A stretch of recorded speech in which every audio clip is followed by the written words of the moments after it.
What is going on, ladies and gentlemen? Today I'm coming at you with some MLB content.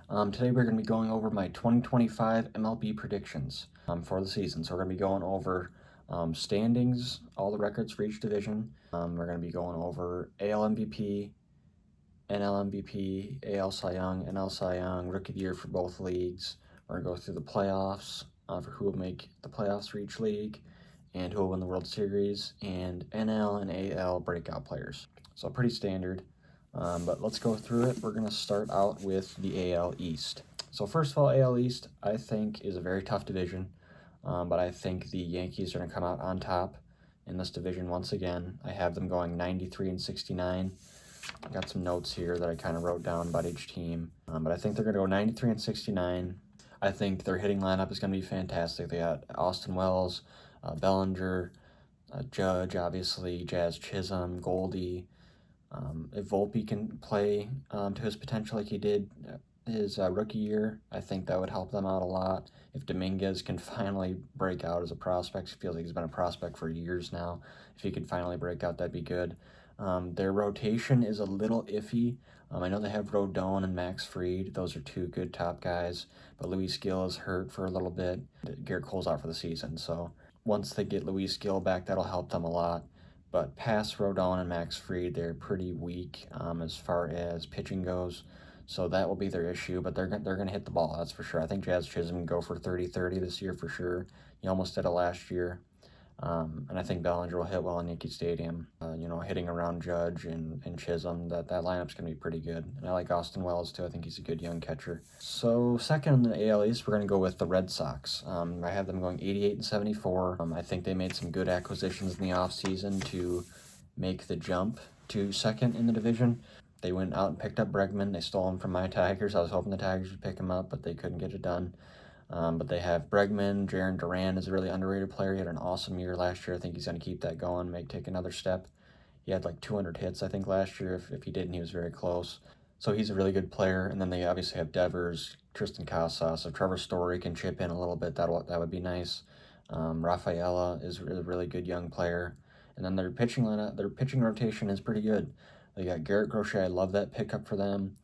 Tanner Hook, Walker Buehler, I really like. And Cooter Crawford, serviceable. I know he's hurt to start the season, but once he comes back, that should help them for sure. So that's why I have the Red Sox at number 2 in the division at 88-74. At number 3, you probably were thinking I'd have the Orioles higher, but I have the Orioles at 3 at 85-77. I think they take a little bit of a step down this year, mainly because of their pitching rotation. I think their hitting lineup is going to be great. I mean, they got Cowser, Rutschman, Gunnar Henderson, obviously, a really young, potent lineup. Jackson Holliday, Jordan Westberg. I think even Ryan Mountcastle's going to have a bounce-back year. He's a good power hitter. They still have Cedric Mullins. I think he's got potential to do good. He's shown it in the past. But their pitching rotation is just not good. No disrespect to Zach Eflin. I think he's a good pitcher, but he's not a number 1, I don't feel like. He's going to be the number 1 in their rotation. And then you got Charlie Morton, which he's just old, and I don't know how much he has left in the tank. And then Tomoyuki Suganu, I really like him. So I like him and Eflin, but after that, their starting rotation is not very good. I think they're going to have trouble pitching. I think that's going to be their problem. I don't think they're going to have any problem hitting. I know Gunnar Henderson is going to start the season on IL, it seems like, but their hitting is going to be no problem. I think Colton Cowser is going to take a jump this year.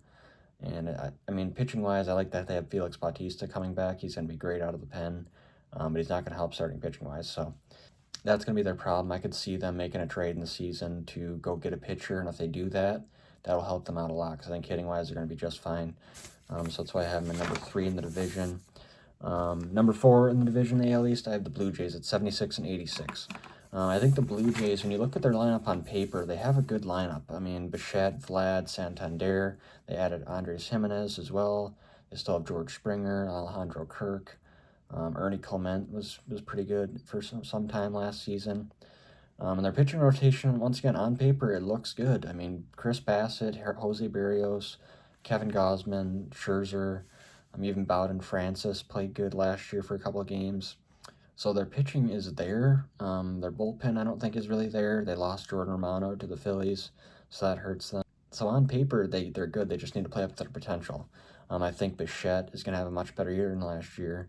He had a really bad year last year. I think he's going to wake it up. He's been having a good spring, so I think he's going to wake it up. I think Vlad's going to feel like he has something to prove because they couldn't get a contract extension done. So I expect him to kind of go back to the year he had a couple years ago when he almost beat Joey out for AL MVP. He's going to get his power back. He had a really good year last year, but it seemed like it was more quiet than the couple years ago because he had like 200 hits almost, I think. But the power I don't think was really there as much. I could be wrong. It just seemed like Vlad had a quiet season last year, but he really didn't. He had almost 200 hits. Santander adds good power to that lineup. I think he easily hits 30 home runs for the Blue Jays this year. It's a hitter-friendly ballpark, so I don't think that's no problem.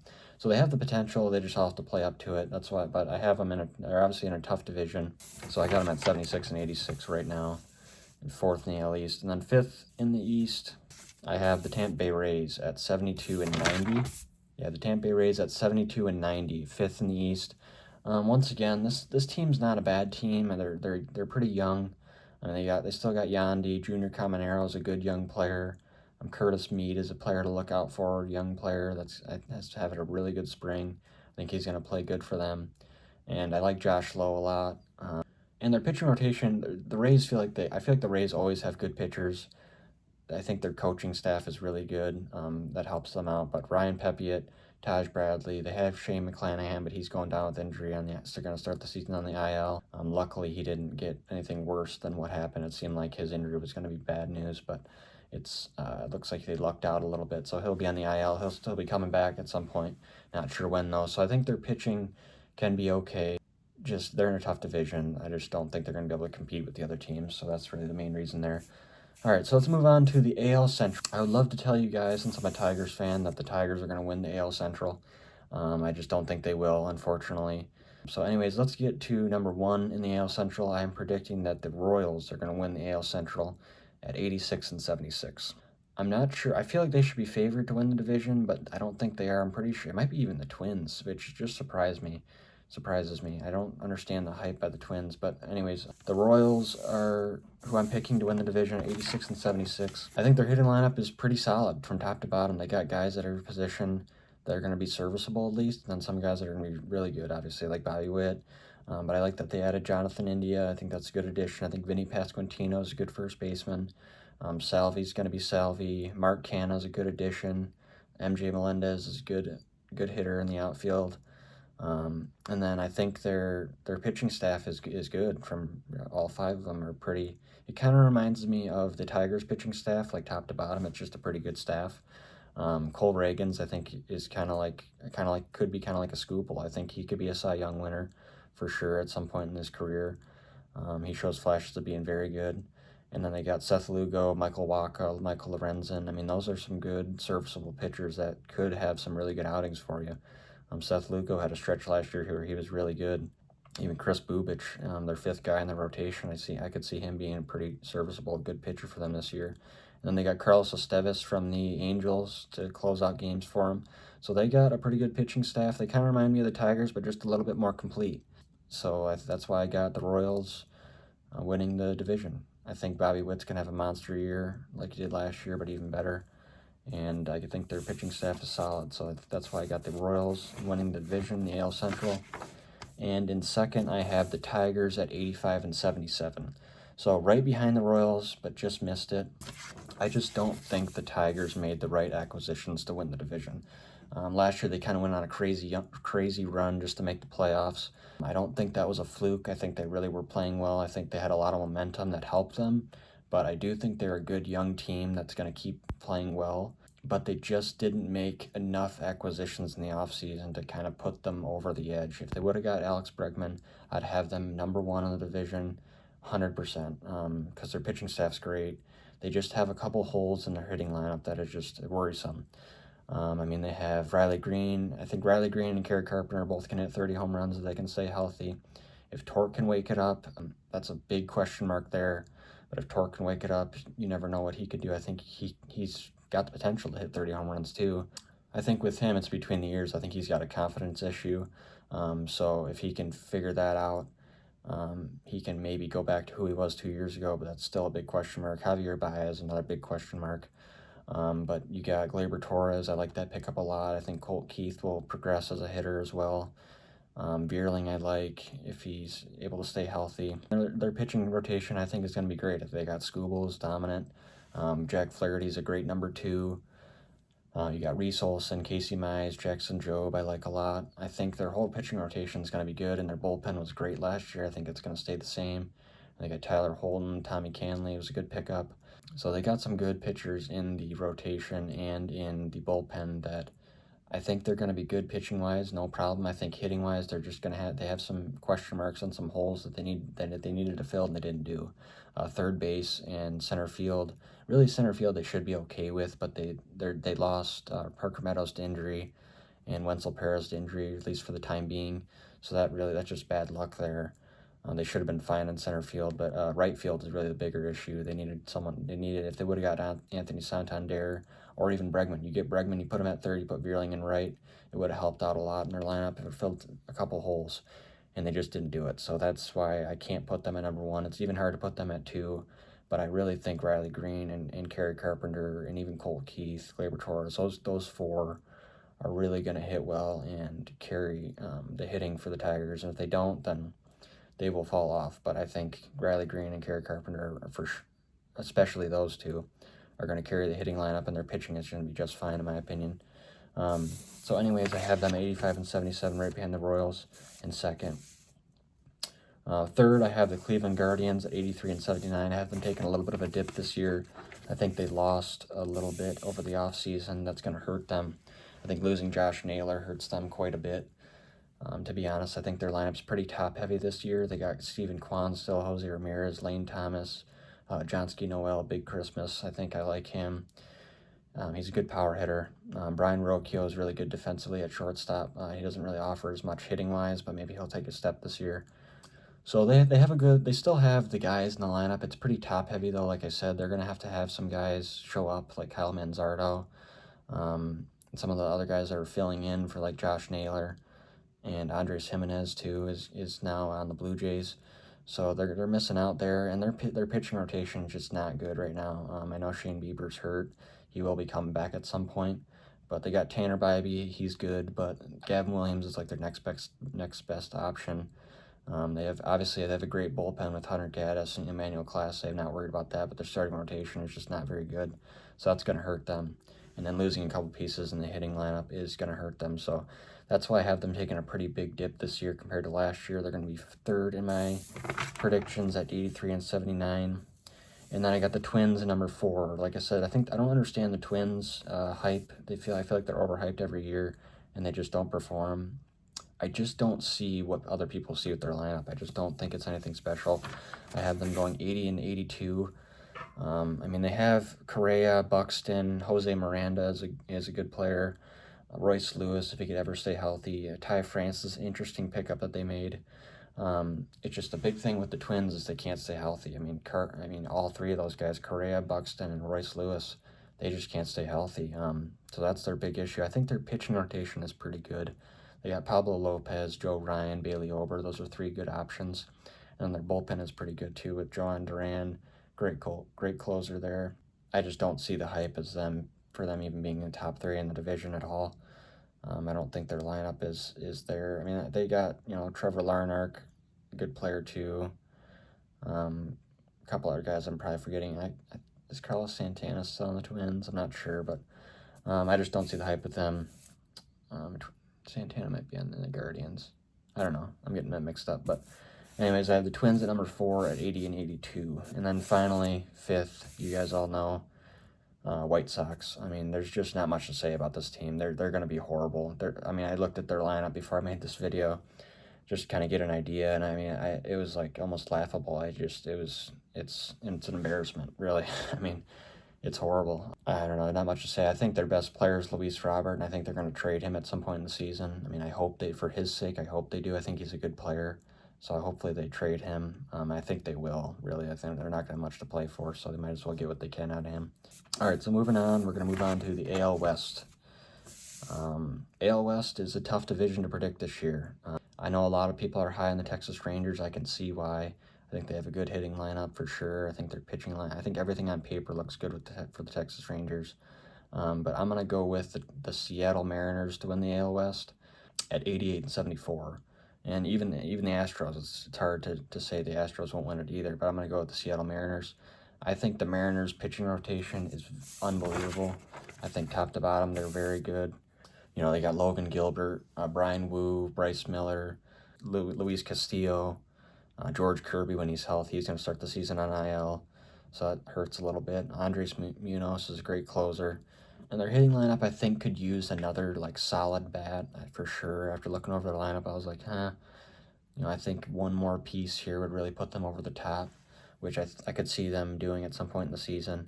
But obviously, Julio Rodriguez is really good. Cal Raleigh, Randy Rosarena, Rowdy Tellez, I think, is going to add some pop to that lineup. Jorge Polanco is a serviceable player. But I think really the catalyst is going to be Julio Rodriguez. He had a little bit of a down year last year, and if the Mariners are going to win the AL West, he's got to play at an MVP level.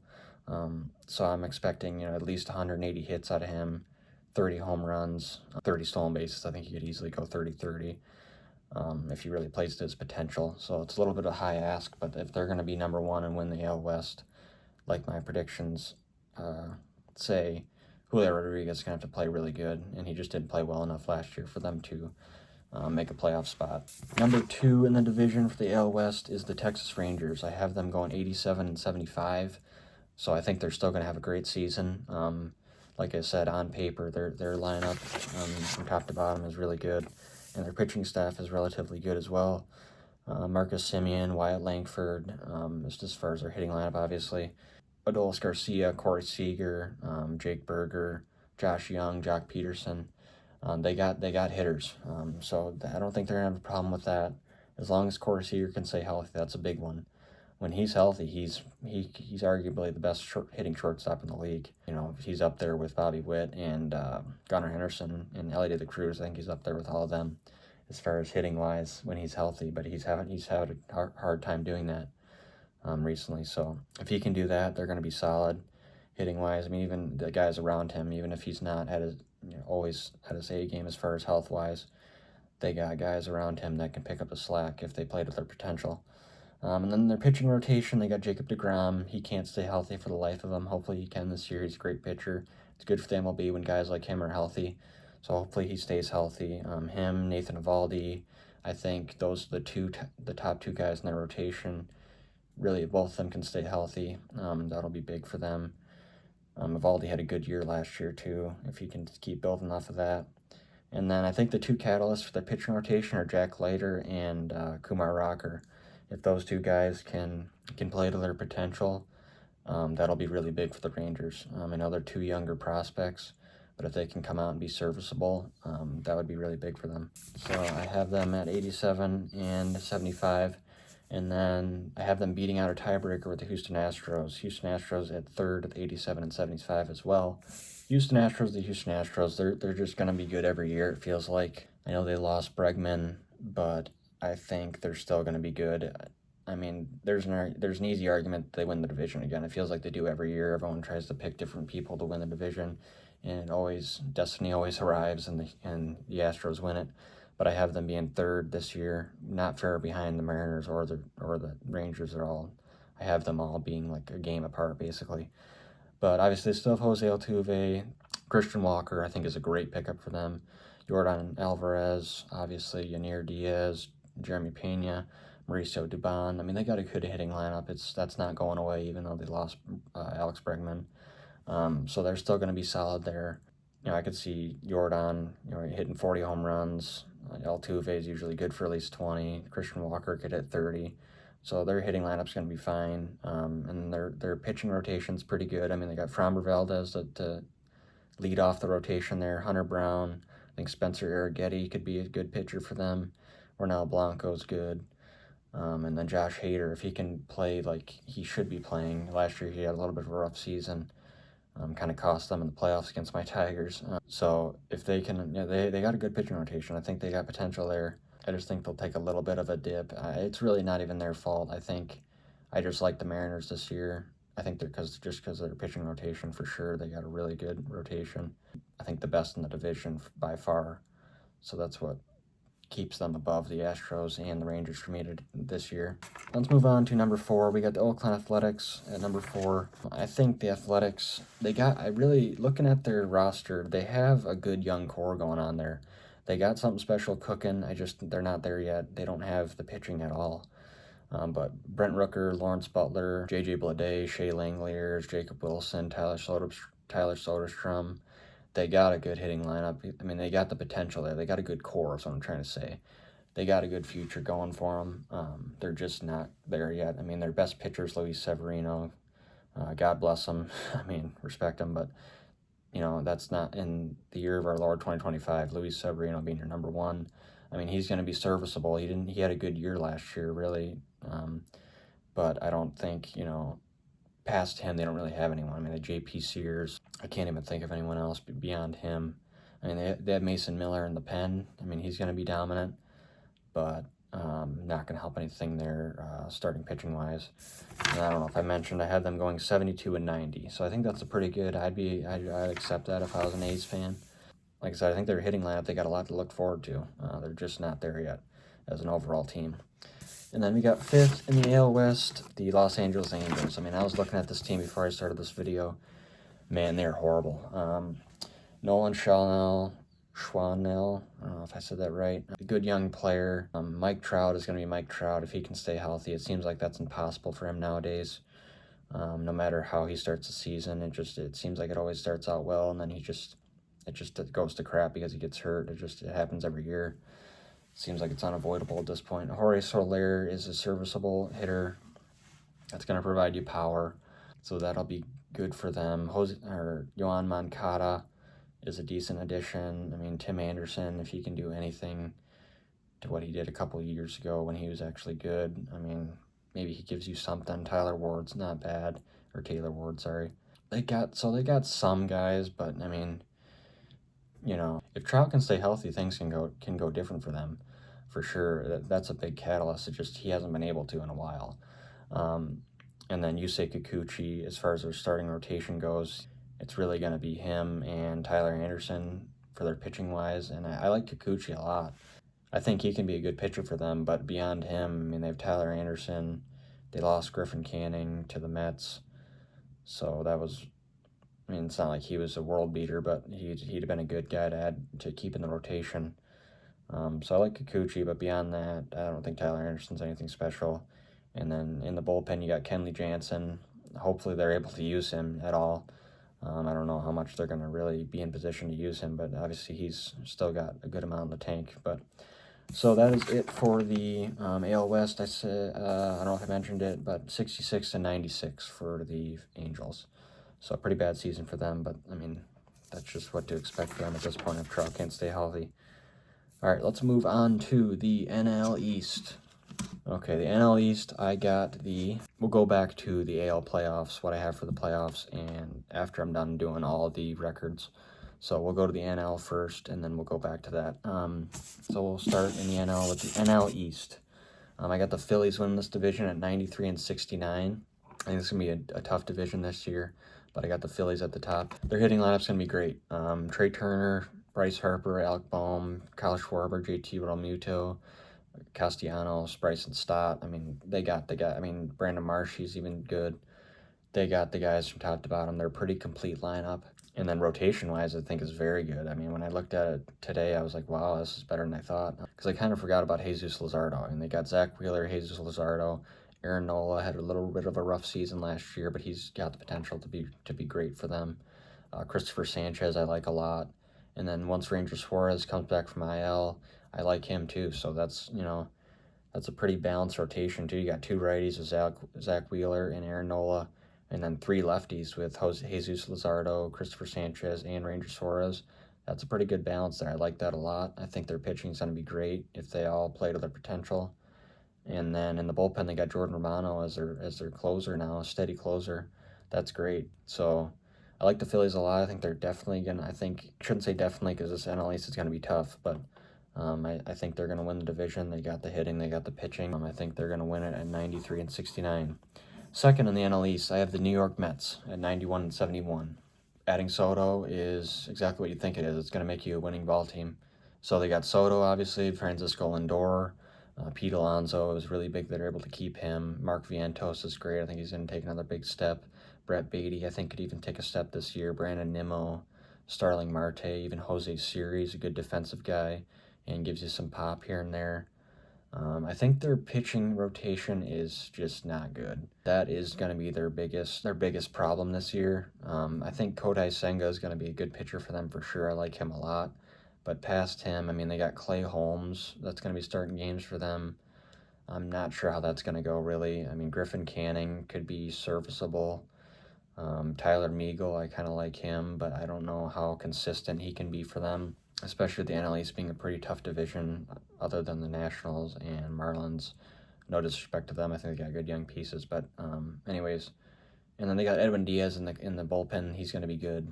He usually always is good, but their starting rotation is just a little weak. But I still think their hitting lineup is going to be very good from top to bottom. So that's going to help them a lot. And I think Kodai Senga can have a good year, so maybe can carry their starting rotation. And maybe there are other guys that I'm talking about. Maybe they surprise me. But either way, I have them second and having a really good year. I mean, 91 and 71, that's fantastic. So third in the NL East, I have the Atlanta Braves at 90 and 72. I mean, their hitting lineup is very good from top to bottom, just like the Mets. Jerks and Profar, good pickup. Austin Riley, Matt Olson, Marcell Ozuna, Ozzie Albies, Michael Harris, Jared Kelenic. Once Ronald Acuna comes back, hopefully he comes back like he was before he got hurt, which I think he can. Coming back from a torn ACL is tough, but he's a really good player. If anyone can do it, I think he can do it. He's a prototypical five-tool player that you want on your team. So if he can come back and be himself again, that's going to help them a lot. So their hitting lineup, nothing to worry about. It's going to take a second for Acuna to get back in the lineup. Probably won't happen until like June or so. But even without him, I think they'll still be fine in the meantime. I know Ozzie Albies has had some trouble staying healthy. And Michael Harris had a little bit of a down year last year, I think, compared to the year before. But, they got the guys. So Marcell Ozuna had a great year last year. See if he can do that again. And then their pitching rotation is going to be great, I think. Chris Sale obviously won Cy Young last year. He was very good. Ronaldo Lopez is a good underrated pitcher. Spencer Strider. Come back from injury, but I think he's already shown in the spring he's going to be dominant again.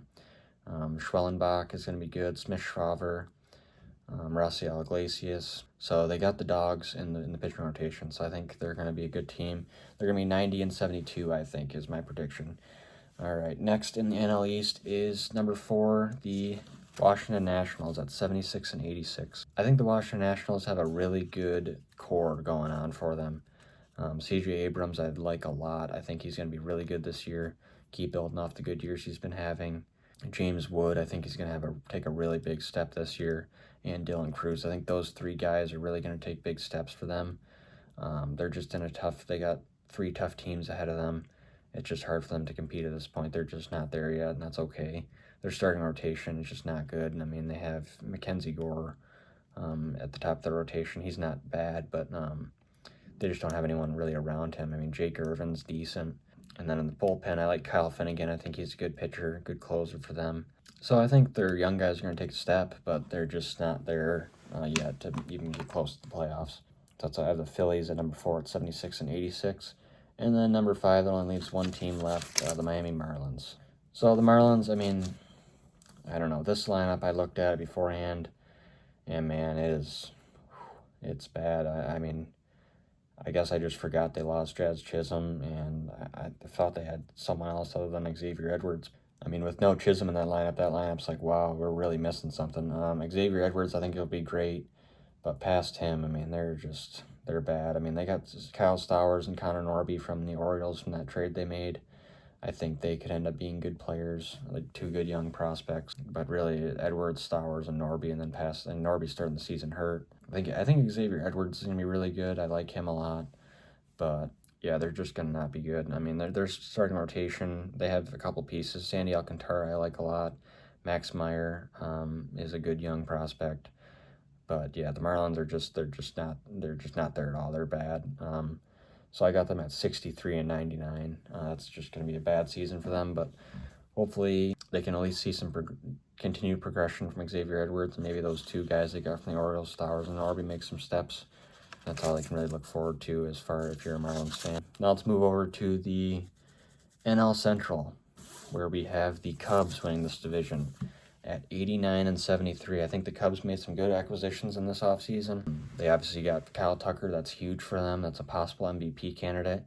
So that's a really good pickup. And they still got Ian Happ, Seiya Suzuki, Michael Busch, Dansby Swanson, Nico Horner, Pete Crow Armstrong can make a big step this year. So they got the hitting. Miguel Amaya, I think I like too at catcher. They got the hitting lineup, and I think they got the pitching too for the most part. I mean, it's Justin Steele, Jameson Taillon, and Shota Minaga. I really love Shota. I think those three are good. I think past that, they don't have a whole lot past those three, especially Justin Steele and Shota. I think they can both have good years and lead that rotation. And then they got they added Ryan Presley in the pen to close out games for them too. So hitting lineup, I think they definitely have it. Pitching, I could see them maybe making another acquisition at some point during the season, but I really like trusting that rotation with Justin Steele and Shota Minaga after last year. I know Steele was a little bit injured last year, but Minaga had a phenomenal year. And then Jameson Taillon is a serviceable pitcher as well. I have them winning the division at 89 and 73. I think they really adding to Kyle Tucker was really big for them for sure.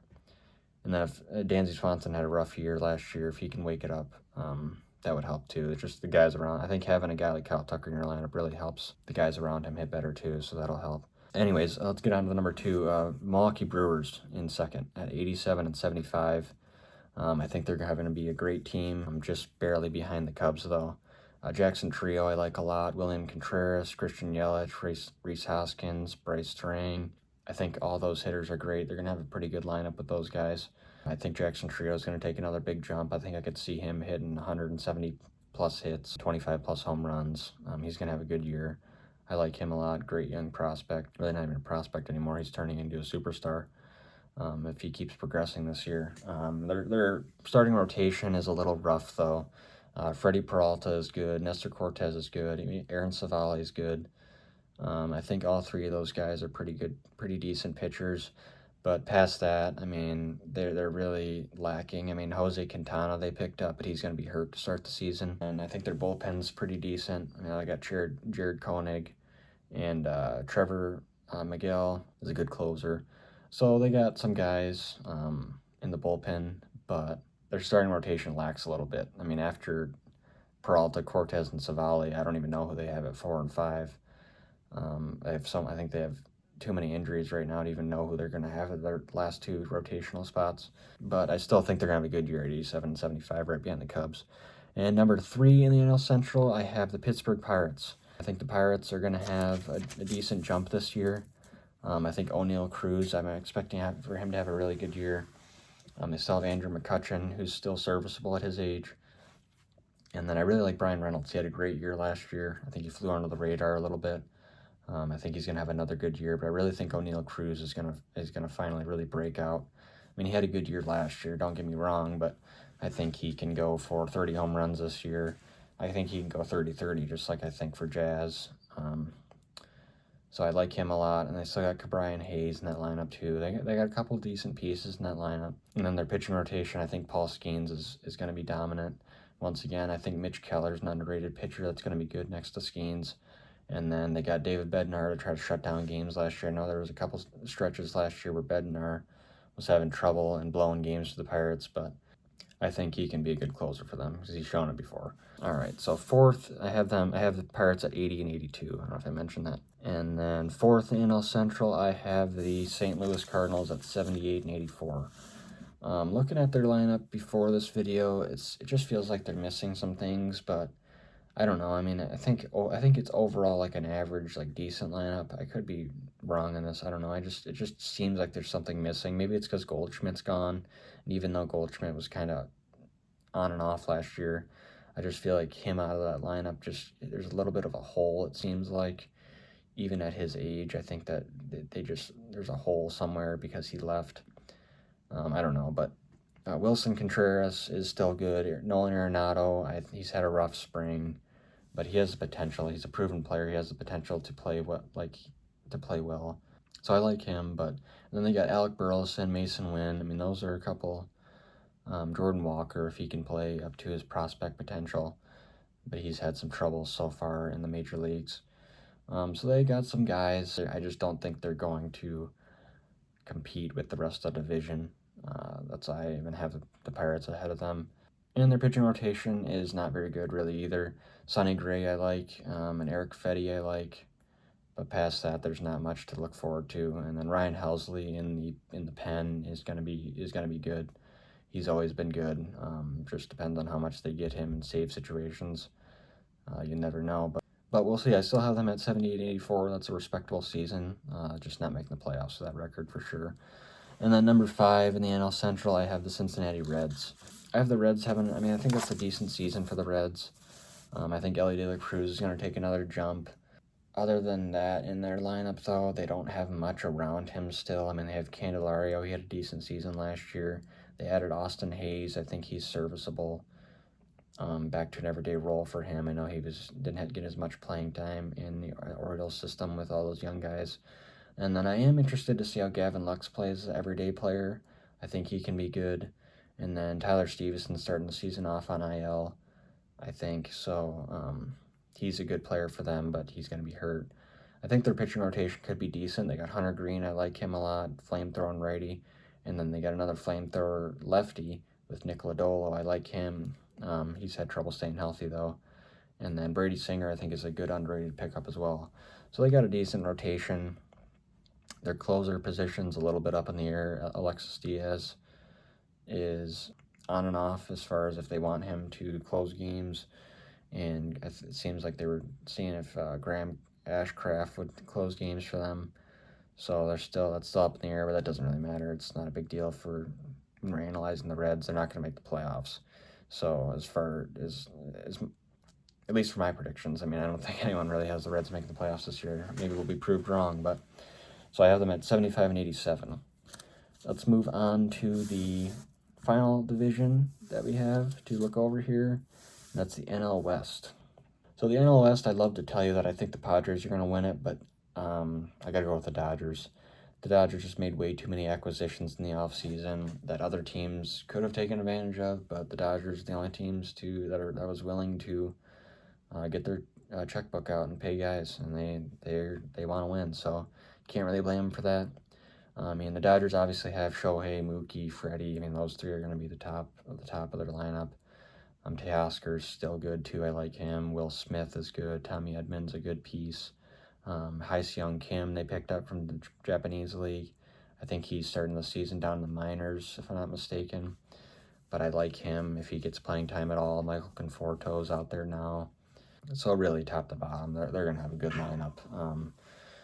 Which pains me to say. I don't like the Dodgers at all, but, they got the guys. Their pitching rotation speaks for itself. Blake Snell, Glasnow, Yoshinobu Yamamoto, Roki Sasaki, Dustin May. They got Tanner Scott in the bullpen to close out games. They got an endless amount of guys they could pick to be in their starting rotation. Bobby Miller's losing out on a spot.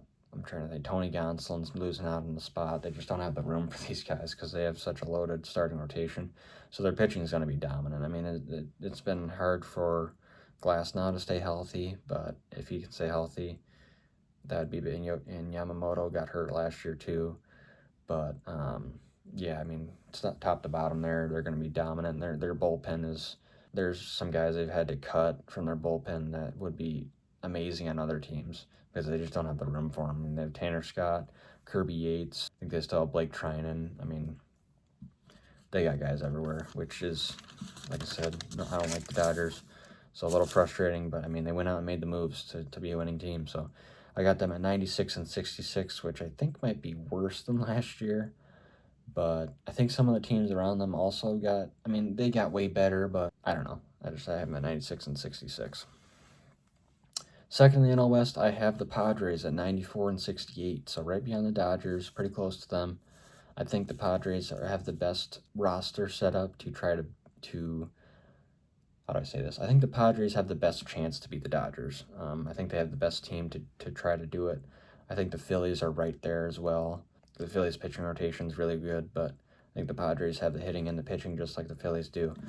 And the Padres still have Luis Arias. They got Tatis. Jackson Merrill was awesome last year. I think he's going to take another step. Manny Machado, Xander Bogaerts, Jake Cronenworth. They added Elias Diaz. I think that's a good pickup, underrated pickup. And their pitching rotation's good. I got Michael King, Dylan Cease, Nick Pivetta is a good pickup. I like that a lot.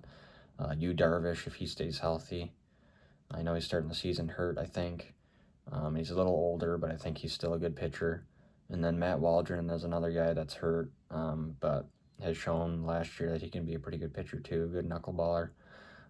So you got the guys. I think Tatis is going to have a huge year. I think him and Merrill are going to have huge years. They're both gamers. And I like Luis Arias a lot. He gets on base. He just flat out hits. So they're going to have the hitting, and I think they got the pitching too. I think their bullpen took a little bit of a hit. It sucks they lost Tanner Scott, but they still got Suarez to close out games for them. Yuki Matsui, I like him in the pen. So they still got some guys, for sure. But I have them going 94 and 68 right behind the Dodgers. Number 3 in the NL West, I have the Arizona Diamondbacks going 90 and 72. I like what the Diamondbacks did in the offseason. I like it a lot. They went out and picked up Josh Naylor and Corbin Burns. I think those are 2 huge pickups for sure. But then they still have Ketel Marte, Corbin Carroll, Lourdes, Gurriel. I hope I said that right. So their hitting lineup's great. I think Corbin Carroll had a bad year last year. He finished the season pretty well, but he had a really bad, rough start. But they finished the season well, so if he can kind of build off of that, that would help them a ton. Ketel Marte had a great year last year, hit over 30 home runs. And I think Josh Naylor is going to help that lineup even more. So still have Eugenio Suarez, too. He's a good player. But the pitching, for sure, Zach Gallen, Corbin Burns, Merrill Kelly, Eduardo Rodriguez, if he can be decent, that would help them a lot. So pitching, they got it for sure. Justin Martinez is a good closer for them, if he's going to be their closer. So I have them at 90 and 72. I think they're, from top to bottom, they're pretty good. Just a lot of it depends on how good Corbin Carroll plays this year as far as their hitting lineup goes. I think Corbin Burns is going to be great. He's got some tough guys that he's got to pitch against, tougher than, I don't know if it's tougher than the AL East. It's pretty close. Though both those divisions are tough. But anyways, let's go to number 4 in the NL West. I have the San Francisco Giants at 82 and 80. So a decent year for the Giants. I really like their acquisitions they made in the offseason as well. I think Willy Adames is a great pickup, so I like him. Jung-Hoo Lee's coming back from injury. I like him a lot. Japanese player that came over last year. Matt Chapman I like a lot. He had a good season last year. Elliot Ramos I like a lot. Good young player. Tyler Fitzgerald I like a lot. Elliot Ramos and Tyler Fitzgerald, if they're neither of them, I mean, Tyler Fitzgerald probably will be. Elliot Ramos should have been drafted in all leagues for sure, but if for some reason he's not, pick him up in your league. So I think they got some guys in their hitting lineup. I'm interested to see how Jung-Hoo Lee plays this year with a full season under his belt as long as he stays healthy. Because I was interested to see last year, and then he got hurt. He's not a big power guy, but if he gets on base and scores some runs for the Giants, that'll help them. And then their pitching rotation, they got Logan Webb, Justin Verlander was a good pickup, good veteran pickup. Robbie Ray, Jordan Hicks, got Ryan Walker closing out games for him this year, it looks like. I think they still have Camilo Doval, too, if I'm not mistaken. But I think Logan Webb, JV, and Robbie Ray, they can all play they should all be good for the Giants, especially Logan Webb. JV is a little bit of a question mark since he's 42 years old. He's an older guy, but I think he still has some in the tank. He's going to be pitching against some tough competition in the NL West, though. So he could be hit or miss, but JV can be JV sometimes, and he can be really good, or he could have some blow-up starts, so we'll see how that goes. But I think the Giants will have a good year, just not enough to make the playoffs because they're in a tough division, tough competition. But they'll go 82 and 80. They'll at least go over 500 is what my prediction is. And then number 5 in the NL West leaves one more team for us, and that's the Colorado Rockies. No disrespect to them. It's a tough division to be in. Even my prediction, I feel like maybe they could win more games than what I'm about to say here. But I have them at 65 and 97. So it's a pretty rough year. I think their hitting lineup, they got some pieces. I mean, Brenton Doyle I like a lot. Ezekiel Tovar I like a lot. Ryan McMahon I like a lot. Michael Toglia, all 4 of those guys I like a lot. Chris Bryant's still decent too. But when it comes to their starting rotation, and you got, Kyle Freeland being your number 1, your starting rotation, that means you have a huge problem. Kyle Freeland in 2025 that's rough to have him be your number one in your rotation. And then, past him, and there's really no one. Bullpen-wise, I have no idea, too. Their pitching's going to be flat out horrible. I think they're going to have some good hitting. I really like Michael Toglia this year. I think he's a good underrated player. He hit 25 home runs last year, I'm pretty sure. I think he cracked 30. He's having a good spring. So I like him. Fantasy-wise, if you can pick him up in your league, I recommend doing so. But as far as an overall season, the Rockies are just not going to do good. Their pitching, they just don't have the pitching at all. And they're in a tough division. So I think they're going to go 65 and 97. That's a rough year, but it's hard to ask for much more than that, to be honest, with how their roster is composed at the moment. So I know this video is going by. This video is kind of long. There's a lot to go through. I try not to say too much about each team, but I feel like the time just kind of carries on me. So let's quickly go back to the AL playoffs. You've been able to kind of map it out yourself as I was saying it, but AL playoffs would be number 1, Yankees at 93 and 69, number 2, Mariners at 88 and 74, number 3, Royals at 86 and 76, number 4, Red Sox at 88 and 74, 5 seed Rangers at 87 and 75, and 6 seed Astros at 87 and 75. So that you could have easily mapped out in your head without me telling you. The big thing to point out here is the people that would be missing, or the teams that would be missing the playoffs. The Orioles missing the playoffs is kind of big, and my Tigers missing the playoffs is kind of big, because that would just be disappointing. I hope it doesn't end out like that. I hope my prediction is wrong, honestly, here, and hopefully they can somehow win the division. But I think with how the rest of the league is and how the different acquisitions other teams made, if the Tigers don't win their division, they're not going to make the playoffs. So they're going to have to, maybe they make a move in the middle of the season that propels them to win the division, or hopefully I'm wrong and something happens and we end up being better than the Royals. I don't know. I just don't see it at the moment, though. So that's the AL playoffs. That would be the seeding. I'm not really sure on who I would pick to make it out of the AL playoffs to make it to the World Series. I'd probably say the Yankees, but I'm just not totally sold on their pitching. I really like the Mariners. I think pitching is what really propels you through in October. So I don't know. It's tough. I think the Yanks and Mariners would be a fun ALCS, but I could also see the Rangers being in a good series with either of those teams too. Astros are always in the mix in the playoffs, so you never know. We'll see. Not quite sure on who would make it out there. My World Series champ is not an AL team, if you can kind of sniff that out by now. If I can't tell who I want out of the AL as far as who's going to make it out, then that means I'm probably not going to pick an AL team to win the World Series, and I'm not. Okay, now I'll go to NL playoffs. NL playoffs would be, this one's a little bit different because we had a couple teams with the same record, so there was a little bit of, you couldn't really map it out. You could take a guess, but number 1 would be the Dodgers, obviously at 96 and 66. Number 2 seed would be the Phillies at 93 and 64. Number 3 seed would be the Cubs at 89 and 73. And then number 4 seed would be the Padres at 94 and 68. The Mets and the 5 seed at 91 and 71. And at number 6, I have the D-backs winning a tiebreaker over the Braves at 90 and 72. So it really sucks for either of these teams to not make the playoffs. I think the NL is going to be a dogfight. There's a ton of teams that deserve to make the playoffs, but there's just going to be some teams that get left out of it, and that sucks. I think the D-backs and Braves are 2 really good teams. I think even the Brewers are a good team, that someone's going to have to get left out, and that sucks. But I think the D-backs and the Braves are pretty similar. I think a lot of it depends on how well Acuna comes back for the Braves, because I think their pitching staffs are pretty similar. It also kind of depends on how Strider comes back. It looks like he's going to come back just fine. He's had a good spring. But there's a couple variables for each team. How well Corbin Burns plays in a new division, how well Corbin Carroll plays this year. Does Ketel Marte still hit 30-plus home runs, or was last year a little bit of a fluke? Same thing as Josh Naylor adjust well to being a new division. It's definitely a tougher division than the AL Central. So that's going to be a change for him. The Braves, like I said, Strider and Acuna, you never know. Austin Riley, if he can play back to how he should be playing. And last year he had a long stretch where he really wasn't good. So there's some variables for each team. We'll just see which way it goes. But for right now, I have my prediction as the D-backs winning the sixth and final playoff spot in the NL. It's going to be an absolute dogfight. Like I said, there's going to be some teams that get missed out it's going to suck. But anyways, let's move on to the awards now. AL MVP, I'm going to go with Bobby Witt. Bobby Witt almost won it last year. He had an unbelievable season. It just, unfortunately, Aaron Judge is in the same league as him. I think Aaron Judge is still going to have a big year. I think compared to last year, he's going to have a down year. I don't think he's going to hit 55-plus home runs again.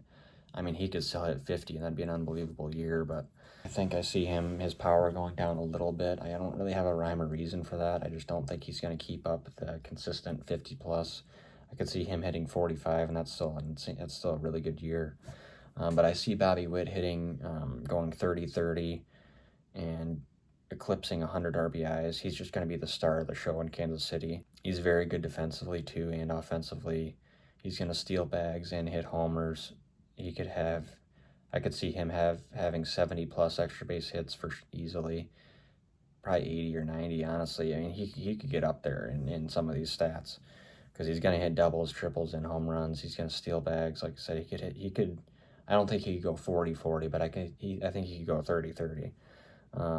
But I think he'll help the Royals win the AL Central, and he's going to win MVP because of his monster year.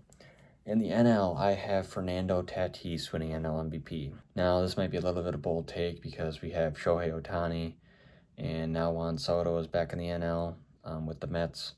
So those are two big MVP candidates that are up there every single year. But I think Tatis, I mean, if the Padres win 94 games, they're right behind the Dodgers. I think Tatis, it seems like in the spring he's limited his movement with his swing. He's got more of a business-like swing this year, where he doesn't have a bunch of unnecessary movement, kind of like the showboating movement that he likes to have with his swing, where he's got a lot going on before he goes to hit the ball. It seems like he's limited that, and I think that will help his control, his bat control. And I really have a feeling he's going to go back to a couple years ago when he hit 40-plus home runs and almost won MVP that year, I'm pretty sure. I think he's going to go back to that. I think he had a little bit of injury last year that I think limited him a little bit. And then when he came back from that, he was really good for a while. So I think he can go back to being what he was a couple years ago. I see him hitting 40-plus home runs this year and maybe stealing at least 25 bags, maybe 30. He definitely has potential to steal 30. But he's going to propel the Padres to 90-plus wins, almost catch the Dodgers, but not quite, just because the Dodgers have made too many acquisitions. And Tatis is going to NL MVP because of it. All right, moving on. We're going to go to AL and NL Cy Young. AL Cy Young, I think it's going to be Logan Gilbert from the Mariners. You already heard me talk about the Mariners' rotation. They have an unbelievable rotation, 1 through 5, especially if George Kirby's healthy. But I think Logan Gilbert's going to be the top of that rotation and really lead the charge. I think he's a really good pitcher. He had a great year last year, and I think he's just going to continue to build off of it as he gets more experience in the MLB. He's had a great spring so far, so I think he doesn't have a ton of pressure around him because he's got good guys around him in the rotation, and I think that will help him to just pitch more freely and strike a bunch of guys out. I think he's going to go over 200 Ks this year and win Cy Young for the AL and help lead the Mariners to a 1 seed in the AL West, which is a tough task to do with the Astros and Rangers. But I think he's going to have that good of a year to win Cy Young and just slightly beat out my Tiger, Tarek Skubal. NL Cy Young, this one is kind of a no-brainer for me, as long as he doesn't have a sophomore slump. Paul Skeens. He was obviously dominant last year. He's a flamethrower. He's got some nasty stuff. I'm trying to think. In the spring, I think he added a sinker, or he added some pitch that just looked absolutely filthy. I saw a video. I think it was against Adam Frazier or something. He threw it to him, and it was just absolutely disgusting. So I think Paul Skeens is just going to keep building off of what he did last year. I mean, he could have arguably won Cy Young last year with how well he pitched. But yeah, I think he's going to win it this year. Guys that could be close to him, I mean, I think Chris Sale could get close again, but Chris Sale's getting up there in age a little bit. I don't know if he can keep it up. I think he still have a good year, but I don't think he's going to go back-to-back Cy Young. And then the Dodgers have some good pitchers with Blake Snell and Glasnow. They could be up there, and I think Zach Wheeler could definitely make a run at it. But I think Paul Skeens, he's in an easier division, the NL Central. I think he's going to take it home for the NL Cy Young. And now on to Rookie of the Year. AL Rookie of the Year, I think it's going to be one of my Tigers, Jackson Jobe. I like Jackson Jobe a lot. Great young prospect, throws hard, has good stuff.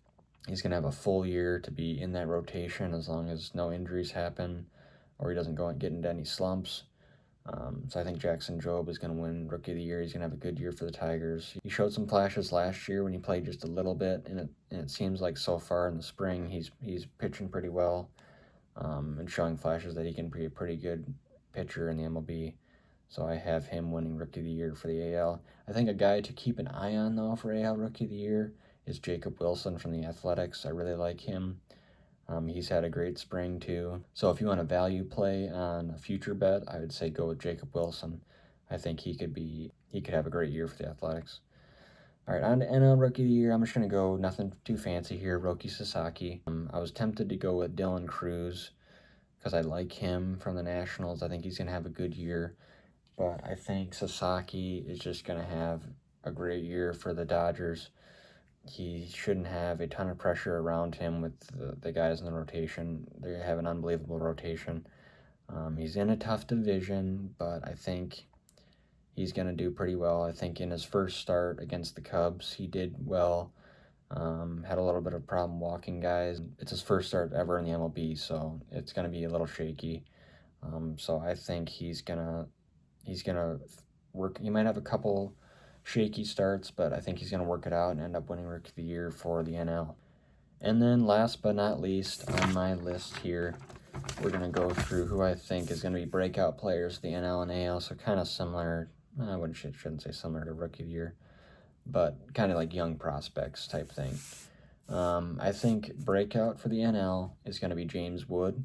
I think last year he showed some flashes. He's got the tools to be a prototypical 5-tool player in the MLB. He only played like 80 games, but he hit like 9 home runs, like 26 extra base hits. He hit just under 800 OPS, I think. He's got the speed. He's got the power. He's just got everything you want in a modern-day superstar. So I think he's going to take a big jump. I think he hits at least 20 home runs this year for sure. And I could see him hitting at least 50, almost maybe 60 extra base hits with a bunch of doubles and maybe some triples mixed in there. So I like him a lot around C.J. Abrams and Dylan Cruz. They got a good core there out in Washington. He's having a great spring too. I see him making a really big step this year for the Nationals. I think another guy that could take and he had a good year last year, but another guy that could take another big step is C.J. Abrams. I like him a lot. Good power, good speed and power. Once again, not a great defensive shortstop really, but he's got some good speed and power. I think he could take another big step. One more not on the Nationals, but another breakout that could happen this year. He could be the bright spot of this team. The Marlins, Xavier Edwards. I like him a lot. I could see him having a breakout year, taking a big step. It's just he's the only bright spot of the Marlins. He has nothing really around him to complement him. So it's going to be a tough year for the Marlins, but I could see him being a really big bright spot for them, and he's another candidate for a good breakout for the Marlins, is Xavier Edwards, shortstop. AL breakout, we're going to go with Colton Cowser. He's had an unbelievable spring. He is smashing the ball, and he had a good year last year. I think he hit 20 home runs. He almost won Rookie of the Year. So he had a good year. He had some stretches where he really was not good. He kind of just had like he could have had a lot better year than he had last year, and he still almost won Rookie of the Year. I didn't think he should have been up that high. He had some stretches where he was really good and some stretches where he was really bad. But he's had a really good spring. So I think as he just gets more MLB pitching under his belt, he's just going to be seeing the ball better, hitting the ball better. So that's why I think he's going to be the breakout player for the AL. He's got good speed and power. I think another candidate for the AL could be a Tiger of mine, Colt Keith. He's shown flashes last year of being a good hitter. He is not good defensively at all, but he'll be sitting at first base this year. Hopefully he can still make some plays for us. I think Torque, that was the one thing about Torque. He's a good defensive first baseman. I think there's no doubt about that. He just doesn't got the hitting right now. Cole Keith is the other way around. I think he's a decent hitter, and I think he could take a step hitting this year and get even better, but his defensive play he's just slow. He doesn't have a good arm strength. Defensively, he's just not good. Hopefully he surprises me this year, but I think he's another candidate for AL breakout. So I think that wraps things up. I know this was a long video, but I wanted to go through every single division and kind of say a little bit about each team. I know I got a little bit long-winded with a couple teams, but try to go through it as quickly as I could. I think we went through everything though. I'm going to be making a shorter version of this video and posting it on TikTok, so you can kind of see the quick summary of all my standing predictions and awards and breakout and playoffs. Oh, I almost forgot actually, that reminds me. I wanted to tell you guys my World Series winner, which I think my World Series winner will be. It is an NL team. It's not the Dodgers. It is the San Diego Padres. And a lot of people might totally disagree with this. I think the NL is very good, so that's why I think it's going to be an NL team for sure. Whether it's the Padres or the Phillies or even the Mets. I don't think the Mets have the pitching at all. I think the Padres and Phillies are the two best teams to give the Dodgers a run for their money. I think the Padres really hate the Dodgers, like truly have a rivalry there. So I think they're going to play well against them. They have a little bit of extra fire under their asses when they play them, it seems like. I think they have the hitting and they have the pitching. Hopefully Yu Darvish and Matt Waldron can come back and play well for them. I'm kind of drawing a little bit of a blank on their bullpen other than like Jeremiah Estrada and Robert Suarez. Those are two good options. I know they lost Tanner Scott. I'm trying to think who else they have, but I think their starting rotation is great with Michael King and Dylan Cease and Nick Pivetta. I think those are three great options. I just hope Yu Darvish and Matt Waldron can come back and play well for them. I think their hitting lineup's going to be great. Like I said, I think Fernando Tatis is going to win MVP, so I think he's a big catalyst. I think Jackson Merrill is going to have a very good season. He's a gamer. He just always wants to go out there and compete. I really like him a lot, so I think he's going to have a huge year as well. But I think a big thing is if Fernando Tatis can play at an MVP level like he did a couple years ago, and he was hurt last year, so that kind of hurt him a little bit as far as his stats, but he still had a really good year last year, I thought. But I think if he can stay healthy and play at an MVP level, he can get the Padres to a World Series because they got the pitching behind him. I really like King and Cease are two really good strikeout pitchers, and I think Pivetta is a good third option. So that's why I have the Padres winning the World Series. I think they could have had a chance at it last year. They just couldn't finish out that series against the Dodgers, which I was really unfortunate. They really had a bad stretch where they just couldn't hit all of a sudden. That was so frustrating to watch because the Padres are probably my second, or not probably, Padres are definitely my second favorite team behind the Tigers. If I wasn't a Tigers fan, I definitely would be a Padres fan. I really like Tatis. Juan Soto's my favorite player, and he used to be on the Padres. Obviously, isn't now, but I really liked when he was on the Padres. But I really like Tatis, and I love Jackson Merrill. I think he's a great player. So I don't want to say that I'm a little biased towards them, but I really do think from top to bottom they got a great roster and they have the best chance to beat the Dodgers outside of the Phillies in the NL. So that's why I think the Padres are going to win the World Series for 2025 season. So anyways, that wraps things up. I'm going to try to make a video on TikTok for my predictions, kind of shorten everything up, make a decent summary, a quick summary of each division, all awards, everything, playoffs, World Series champ. I'm going to shorten this up and make a TikTok video, so make sure you go over and follow me on TikTok. My handle is Steich4. That's my handle. Go over and follow that. I'll have my link in the description that you can go follow that on. I've been posting MLB content on there and Pokemon content. I'm going to say something about this on TikTok as well, but I'm going to be starting a weekly update for fantasy baseball on who you should pick up, who you should try to trade for, who you should try to sell. All those things fantasy baseball wise to help you win your championships. I'm going to do a weekly update on that. So be on the lookout for that. I'm going to be starting that soon. I'm going to be starting one in the next couple days on TikTok. If it's not out already before this video drops on YouTube. So I'm going to start one for the first week, and I'm going to do that every single week. And I also am going to do a road to three-peat. In one of my leagues, I I've won the championship 2 years in a row, and I'm going for the three-peat. So I want to do kind of start a series with that, road to three-peat for that league and that team, and kind of show update every week on how my team's doing and the acquisitions I'm making and the trades I'm looking at, everything that goes along with that team, to try to make my way towards a third championship in a row in that league. So I'm going to do a little series with that. So I got a couple things to look forward to for the MLB season. I'm going to try to pump out a consistent content. I'm really trying to stay on top of things. I really want to take advantage of the MLB season. It seems like, especially on TikTok, I really like the content I'm putting out.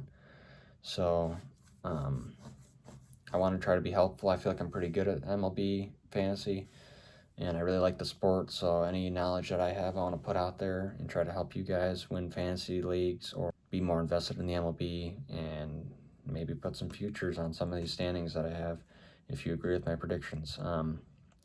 So anyways, I'm kind of rambling here.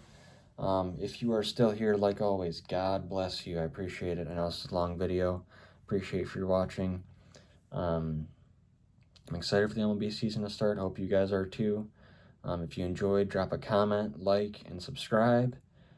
And thank you for watching. Appreciate it. Helps me out. And I will catch you guys in the next video.